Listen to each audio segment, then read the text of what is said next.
Hi friends, நான் உங்கள் SK. இன்றைக்கி நம்ம பார்க்க போகிற குட்டி ஷார்ட்ஸ். மனிதர்களுக்கு அடுத்தபடியான ஒரு புத்திசாலியான ஒரு மிருகம் நீங்கள் எடுத்துக்கிட்டிங்கன்னா அதில் முதல் இடத்துல உங்களுக்கு டால்ஃபின்ஸ் தான் கிடைக்கும். மிசிசிப்பியில் ஒரு இன்ஸ்டியூட்டில் அங்கே இருந்த ட்ரெயினர்ஸுங்கெல்லாம் சில டால்ஃபின்களை ட்ரெயின் பண்ணிட்டு இருந்தாங்க.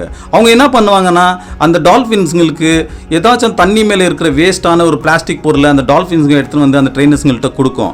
ஸோ அதுக்கு அவங்க எக்ஸ்சேஞ்சாக அதுக்கு மீனை சாப்பிட கொடுப்பாங்க. ஸோ அங்கே இந்த மீன் கூட்டத்திலேயே ஒரு புத்திசாலியான ஒரு மீன் இருந்துச்சு. அதோட பேர் தான் கெல்லி. இந்த டால்ஃபின் என்ன பண்ணோன்னா, டெய்லி வந்துட்டு ஒரு பிளாஸ்டிக் பொருளை எடுத்துன்னு போய் அவங்கக்கிட்ட கொடுக்கும். அதுக்கு எக்ஸ்சேஞ்சாக அவங்க மீனை கொடுப்பாங்க.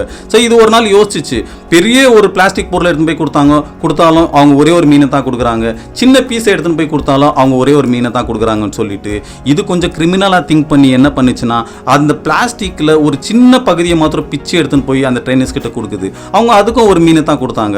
மிச்சம் இருக்கிற அந்த பெரிய பீஸை தண்ணி கடையில் சேமித்து வச்சுக்கிட்டு டெய்லி ஒரு சின்ன சின்ன பீஸை அதுலேருந்து பிச்சு எடுத்துன்னு போய் கொடுத்து இது டெய்லி மீனை அவங்ககிட்ட இருந்து வாங்கி சாப்பிட்டுட்டு இருந்துச்சு. ஒரு நாள் இது நீந்தி போய்கிட்டே இருக்கிற டைமில் ஒரு நாள் தண்ணிக்கு மேலே ஒரு பறவை செத்து கிடக்குது. ஸோ இந்த கெல்லி என்ன பண்ணுதுன்னா, அந்த செத்த பறவை எடுத்துன்னு போயிட்டு அந்த ட்ரெயினர்ஸ் கிட்ட கொடுக்குது. அதுக்கு அவங்க நிறைய மீனை இதுக்கு பதிலாக திருப்பி கொடுக்குறாங்க.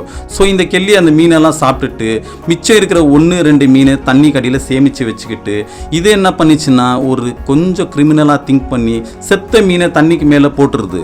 அதை சாப்பிட வர பறவைங்களை இது பிடிச்சி கொன்று வேட்டையாடி எடுத்துன்னு போய் அந்த ட்ரெயினர்ஸ்கிட்ட கொடுக்குது. ஸோ அந்த ட்ரெயினர்ஸ் இதுக்கு பதிலாக அநேக மீனை கொடுத்தாங்க. ஸோ இந்த கெல்லி என்ன பண்ணிச்சுன்னா, டெய்லி இதே ஒரு ருட்டீன் வேலையாக வச்சுக்கிச்சு.